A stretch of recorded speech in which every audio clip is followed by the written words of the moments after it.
Salve, salve, nação alvinegra! Rodrigo Saboia para mais um vídeo do Resenhas Alvinegras. Hoje a gente vai falar um pouco desse jogo Ceará e Vasco. A minha escalação para o jogo, um pouco da situação dos dois times no ano e dentro do Brasileirão. No Brasileirão, o Vasco tem 2 jogos, 2 vitórias, 6 pontos, é o segundo colocado. Já o Ceará tem 3 jogos, 1 empate, 2 derrotas e é o 18º colocado. Porém, a gente tem que colocar em contexto algumas situações aqui.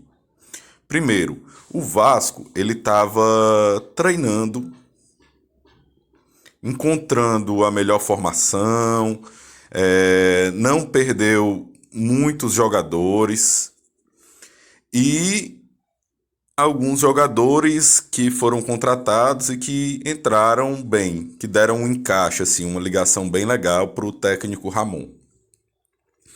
Já o Ceará, no pós-pandemia, ele participou de 8 jogos, todos decisivos, onde deixou alguns jogadores exaustos.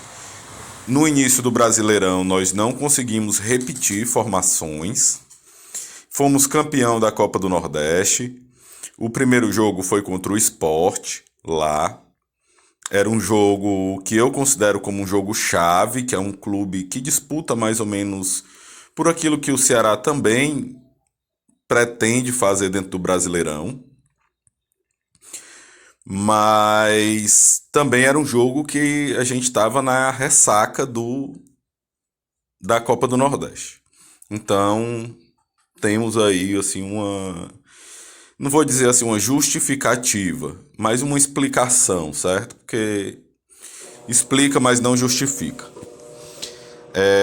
Logo depois, o Ceará enfrentou um time misto do Grêmio no Castelão, onde o juiz atrapalhou um pouco a concentração dos jogadores, faltou um pouco de perna também no final do jogo, o que também atrapalhou, num erro de concentração da defesa, que o juiz devia ter marcado a falta, jogadores vão se indignando, aí vão perdendo o foco na partida, perderam o foco na marcação, o Ceará tomou um gol de vacilo. Então a gente acabou saindo com esse empate. Um empate amargo, com sabor de derrota. O Ceará não fez um jogo ruim, mostrou alguma evolução e mostrou alguns problemas também. Logo depois a gente foi jogar contra o Atlético Mineiro, onde nós tivemos que poupar vários jogadores e fizemos até um bom jogo. Num vacilo do menino Lacerda lá, o juiz quis marcar um pênalti, marcou. A gente saiu atrás, depois outro vacilo do Samuel Xavier, perdendo muitos gols, muitos erros de finalização. Saímos derrotados, mas tudo bem.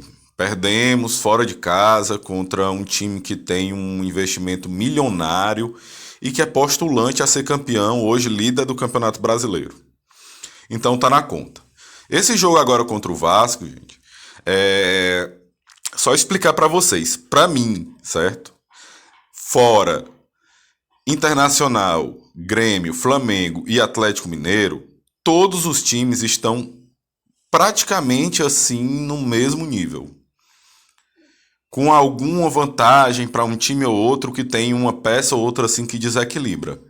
Mas pra mim, todos ali do quinto colocado até o último colocado, eu vejo times muito parelhos, certo? E o Vasco, ele é um time que não tem assim um grande elenco, que provavelmente, apesar das 2 vitórias, é um time que está assim bem encaixado, bem treinado, mas é mais ou menos ali como o Sport do Daniel Paulista, certo? É um time que tem uma aplicaçãozinha tática e tudo, mas o elenco não é assim, o time mesmo assim não tem assim um alto nível, certo? Eu acho até o elenco do Ceará, se eu for examinar peça por peça, um pouco acima do nível do Vasco. Então vamos lá, a minha escalação, o que é que eu escalaria, certo? Fernando Praz no gol, Samuel Xavier na lateral direita. Pode ser aqui o Lacerda ou o Thiago, vai depender aí da semana, o que é que o Guto vai escolher, certo? Se o Thiago vai estar liberado. Se tiver, eu acho melhor ir com o Thiago, melhorar a experiência, porém a gente também tem que ver ritmo de jogo e condição física do jogador. Luiz Otávio, Bruno Pacheco, Fabinho, Charles, Sobral, por dentro. Já eu falo um pouco sobre isso. Leandro Carvalho, que já está liberado, inclusive eu soube que já até treinou aqui, certo? E Lima, também vou falar um pouco do Lima, e Kleber. Vamos começar aqui pelo Lima. Por que a escolha do Lima? Primeiro, ele fez um excelente jogo contra o Atlético Mineiro, foi um jogador que jogou um pouco mais para o time, não só para si, onde quando ele joga muito para si, ele deixa de dar alguns passes, ele fica muito fominha, chuta uma bola, tendo um companheiro em melhor condição, deixa muito a desejar na parte de triangulação, de criatividade.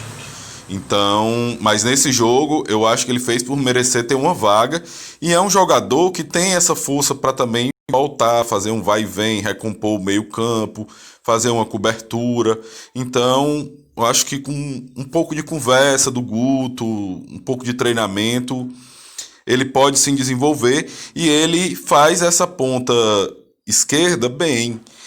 E o Leandro pode voltar aqui para a direita, liberando o Sobral para jogar por dentro. Rodrigo, e esse jogador aqui pode ser o Vinícius, pode ser o Bachola, pode ser o Wesley, pode ser Juninho Quixadá. Bem, eu vejo o momento do Sobral muito melhor do que desses outros jogadores. E o encaixe também, ele vai ter alguns defeitos? Vai, certo? Alguma enfiada de bola, assim, aquele passe mais inusitado, achando um jogador num determinado lugar. Pode ser que falte um pouco, ou que ele force um pouco esse tipo de jogada, até se adaptar. Pode ser. Porém, gente, o Sobral, ele dá uma condição muito boa para o time. Por quê? Vamos botar aqui. Esse esquema, do jeito que está montado aqui, ele está num 4-2-3-1, certo? Porém, o Ceará, com o Sobral, ele pode fazer aqui um 4-3-3. Ele pode fazer um 4-5-1. Assim como com o Sobral, ele pode fazer um 4-1-4-1.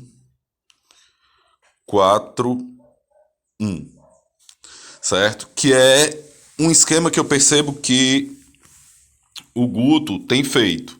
Você vê muito que na girada de bola do time adversário, os nossos laterais, eles costumam fechar aqui, os pontas é quem costumam marcar, certo? E nessa volta dos pontas, os nossos volantes existia um buraco. Por quê? Porque eles sobem um pouco a marcação para marcar com o Kleber. Quando a bola está desse lado, o Charles sobe. Quando está desse, o Fabinho sobe.